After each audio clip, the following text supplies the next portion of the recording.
बचपन में बहुत ज़्यादा सिम्टम्स नहीं देती है, बहुत ज़्यादा तकलीफ नहीं देती है, क्योंकि हार्ट किसी तरह उसको झेल रहा होता है, ठीक है। तो जैसे जैसे इंसान बड़ा होता जाता है, जैसे जैसे उम्र निकलती जाती है, तो हार्ट की फुलावट शुरू हो जाती है, फेफड़ों पे खून का बहाव बढ़ता रहता है, उससे प्रेशर बढ़ते हैं हमारे फेफड़ों पे। फिर जैसे जैसे उम्र बढ़ती जाती है, हार्ट उसे झेलना बंद कर देते हैं। फिर एक ऐसी स्टेज आती है जिस स्टेज में ये हमारे पास है, ये सांस लेने की दिक्कत है। हर किसी को लग रहा था दमा है, लेकिन निकला क्या, हार्ट में दिल में छेद की बीमारी, जो जन्म से ही थी इनको, लेकिन पकड़ में अब आई है इनकी वो बीमारी, ठीक है। बाकी सर ने जैसे आपको बताया, इस केस की स्पेशलिटी ये है कि अभी तक ये केसेस दुनिया भर में, ना सिर्फ इंडिया में, दुनिया भर में सिर्फ ओपन हार्ट सर्जरी से ही क्योर किए जाते थे, ठीक है। बहुत ही रिसेंटली दुनिया भर से बहुत चुनिंदा कुछ सेंटर्स हैं जो इसको इंटरवेंशन से बंद कर रहे हैं, बिना सर्जरी के, बिना ओपन हार्ट सर्जरी के स्टेंट यूज करके इस छेद को बंद करने की प्रक्रिया शुरू हुई है दुनिया भर में। बहुत ही लिमिटेड सेंटर्स हैं और इस चीज़ की हमें खुशी है। डॉक्टर अमित के साथ मिलकर हमने ये केस किया है। ये हम उन कुछ चुनिंदा सेंटर्स में से, दुनिया के कुछ चुनिंदा सेंटर्स में से एक ऐसे सेंटर है जिन्होंने ऐसे केसेस करने अब शुरू कर दिए हैं, ठीक है। तो इसमें जो हमारे लिए चैलेंज था वो ये था कि इनके साइज के हिसाब से और इनके बॉडी स्ट्रक्चर के हिसाब से जो हमें डिप्लॉय करना था स्टंट, वो बहुत बड़े साइज का चाहिए था, ठीक है। तो हमें 2 स्टंट यूज करके इनका डबल स्टंट टेक्निक से ये बंद करना पड़ा हमें, ठीक है, इनका छेद। और इस तरह वो छेद बंद करना था कि जो बड़ी नसें हैं, जो खराब खून लेके आ रही हैं, वो सही चैम्बर में जाए, और जो अच्छा खून लेके नसें लेफ्ट साइड चैम्बर में जाते हैं वो वहाँ डायरेक्ट हो जाए। इस तरह का हमें प्रोसीजर करना था और छेद पूरी तरह से बंद हो जाए। तो एक ही स्टेप में तीनों चीजें हमें डायरेक्ट करनी थी, या उनको एक प्रॉपर डायरेक्शन देनी थी सारे ब्लड को। तो इसको करने के लिए जितना सिंपल हम बता रहे हैं कि हमने बंद कर दिया, इतना सिंपल था नहीं। इसमें बहुत ज़्यादा इंट्रिकेसीज इन्वॉल्व थी, बहुत ज़्यादा प्रोसीजरल स्किल इन्वॉल्व था। तो डॉक्टर अमित के साथ बैठ के हमने पहले डिस्कस किया कि हम किस तरह लेंगे। सर भी इस चीज़ के फेवरेबल में थे कि भी हाँ हम ये चीज़ कर सकते हैं। तो हम दोनों ने मिलकर इस चीज़ के ऊपर पहले इनको फर्स्ट एक इनिशियल एडमिशन करके पहले प्लान किया पूरा प्रोसीजर। हमने एक ही सेटिंग में ही नहीं किया है, पहले पूरा प्रोसीजर प्लान किया, पहले हमने पूरा स्टडी किया एंजियोग्राफी करके कि कहाँ पे किस तरह हम इस चीज़ को करेंगे। उसके सेकेंड एडमिशन में इनको फिर वो प्रोसीजर पूरी तरह से कंप्लीट किया गया है। और हमें इस चीज़ की बहुत खुशी है कि आज हमारे पास ऑलमोस्ट 4 वीक्स हो चुके हैं post procedure. He is doing absolutely well, बहुत अच्छा कर रहे हैं। इनफैक्ट इनको यहाँ लेके आने से पहले मैंने इनका इकोकार्डियोग्राफी भी किया है, देखने के लिए कि किस तरह की पोजीशन है। And to our surprise, sir के और मेरे सरप्राइज के, हार्ट बिल्कुल नॉर्मल साइज का आ गया। जो फैला पड़ा था हार्ट विद इन 4 वीक्स से नॉर्मल साइज में आ गया। तो एडवांटेज हमें यही रहा है कि एक तो ओपन हार्ट सर्जरी से बच के, जिसमें चेस्ट ओपन होती है, 4 से 6 हफ्ते का रेस्ट चाहिए होता है। बाईपास का थोड़ा एक खतरा हमेशा रहता है 0.5%, इवन दो बाईपास मशीनें बहुत अच्छी हैं आजकल, बट स्टिल 1.5 to 1% रिस्क हमेशा रहता है कि हार्ट रोक के उसके ऊपर ऑपरेट करके हार्ट चलाया जा रहा है। जबकि हमने जो ये प्रोसीजर किया, एक बीटिंग हार्ट पे किया, हार्ट चल रहा था कॉन्टिन्यूसली।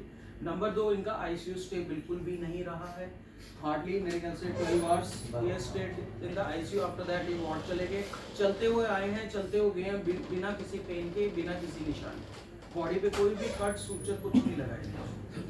मेन चीज़ जो डॉक्टर साहब ने बताया, जो हम लोग स्ट्रगल कर रहे थे, इसमें बहुत ज़्यादा प्लानिंग गई है। रेडियोलॉजिस्ट थे, एनेस्थेटिस्ट इन्वॉल्व थे, पहले सीटी स्कैन किया गया, मुंह में नली डाल के टी की जांच की गई, जिसको बोलते हैं ट्रांस इसोफेगल एको। जैसे इको करते हैं हम लोग अल्ट्रासाउंड से, मुंह में नली में डाल के एक इको की जांच की गई और हार्ट की इमेजेस ली गई। देखा गया कि ड्रेनेज कहाँ से गंदे खून की ड्रेनेज आ रही है, कौन से साफ खून की ड्रेनेज आ रही है, कहाँ पे छेद है। अगर हम स्टेंट करेंगे तो जो नसों को, मेजर नसों को बंद तो नहीं कर देंगे, वो दिक्कत होने का चांस रहता है। तो वो देखा गया। तो पहली स्टेज में इनको खाली ये सब इवैल्यूएशन के लिए भर्ती किया गया। जब हम लोग श्योर हो गए, फिर डिवाइस को मंगवाना, हार्डवेयर प्रोक्योर करना, बिकॉज ये प्रोसीजर किया ही नहीं है यहाँ पे। मतलब पूरे इंडिया में जो चेन्नई में 2 केसेस के अलावा कहीं प्रोसीजर हुआ ही नहीं है। तो ये हार्डवेयर जो है, 2 डिफरेंट टाइप के स्टेंट, साइज ऑफ स्टेंट्स मंगवाना, डिफरेंट टाइप के बलून्स मंगवाना, सारा वेंडर से बात करना, कुछ कोई हार्डवेयर कोई सिंगापुर से प्रोक्योर हो रहा है, कोई कहीं से हो रहा है प्रोक्योर, तो वो करके वो अपने आप में एक चैलेंज था। उसके बाद फिर जब जो ऑन टेबल से पहले जो है प्री प्रोसीजर प्लानिंग और हार्डवेयर प्रोक्योरमेंट में इतना ज़्यादा एफर्ट लगा, हम लोगों ने स्लीपलेस नाइट्स बिताई। जैसे एक दिन पेशेंट को एडमिट भी कर लिया था, नेक्स्ट डे हमारे पास कुछ हार्डवेयर फिर भी लैकिंग था। तो पूरा वो सब करने में और उसके बाद ऑन टेबल जो स्किल है वो भी करने में, टीम एफर्ट, टीम वर्क करने में, वो बहुत बड़ा योगदान रहा। बाकी मैं चाहूँगा रजत जी से, रजत जी हमारे जो हेड है, मार्केटिंग हेड है, कि कैसे जो है ऑर्गेनाइजेशन में इनको कैसे पेशेंट्स को पता चला हमारे बारे में, कैसे आए, क्योंकि हम लोग ये वाले डिवाइसेस जो थे पहले जो नॉर्मल डिवाइस होता था वो हम लोग क्लोज करते थे। इंडिया का जो सबसे बड़ा बिगेस्ट डिवाइस हम लोगों ने क्लोज किया है, तो बिकॉज ऑफ मार्केटिंग नॉलेज इन्होंने वहाँ पे सब में इंफॉर्मेशन फैलाई जिससे कि ये पेशेंट ही हमारे पास यहाँ पे आए। रजत जी बताएं कुछ बोलना चाहिए। अच्छा, तो sir first of all thank you, आप सब टाइम निकाल के यहाँ पे आए। दूसरी चीज़, जैसे डॉक्टर साहब ने बताया कि भाई हमें ये इनको आना चाहिए था 10 साल पहले, तो शायद ये हो सकता है कि हम अगर हम अपने वो कहते हैं ना हेल्थ इज वेल्थ, और इसको हम और इम्पोर्टेंस देते हैं और अगर हम अपने रेगुलर चेकअप्स कराते हैं तो शायद उसमें सर ये आ सकता था, अगर हम रेगुलर चेकअप कराते और इको होता तो ये उसमें भी आता। तो ये जो चीज़ अभी इमरजेंसी बनी वो शायद बहुत ही पहले एडवांस स्टेज पे हो जाता और बहुत बड़े आराम से हो जाता। बट ठीक है, थैंक यू कि डॉक्टर साहब का, डॉक्टर अमित सर का, डॉक्टर दीपक सर का, कि उन्होंने ये परफॉर्म किया और होपफुली रिजल्ट बहुत ही अच्छा रहा। डॉक्टर दीपक एक बड़ा एक्टिव प्रोग्राम रन करते हैं, प्री स्कूल स्क्रीनिंग प्रोग्राम, कि जो ऐसे बच्चे जिनको थोड़ा सा भी शक लगे, सांस की तकलीफ है, थोड़ा चलने में सांस की तकलीफ है, हार्ट में कुछ आवाज़ आ रही है या डेवलपमेंटल डिले है, तो उनका एक बार इको की जांच करके ये चीज़ें हम लोग बचपन में पकड़ पाएँ, जिससे कि आगे चल के ये हार्ट इतना फैला ना हो और ये इतनी ऐसी कॉम्प्लिकेशन ना आए। ये गंगारा में भी ये प्री टेस्ट हो रही है हार्ट के लिए I think they are also have a program on. हाँ, प्री टेस्ट जो है कॉम्प्लेक्सिव टेस्ट, स्क्रीनिंग टेस्ट काफ़ी जगह पे अवेलेबल हो गए हैं, लेकिन जो ये साइनस वेनोसस एएसडी का है, this is the first time in the entire northern India, in the entire central India, this is the first time except for 1 or 2 cases in Chennai, and in fact पूरे world में अगर हम गिने चुने cases देखेंगे तो ये पहले 10 या पहले 12 केसेस में से है जो ऐसा किया गया है।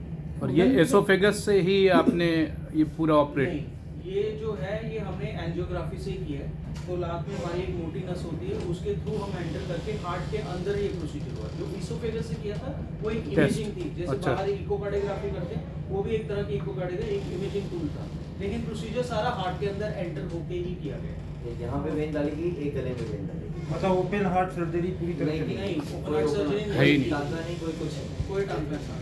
When you came to know there is a hole in the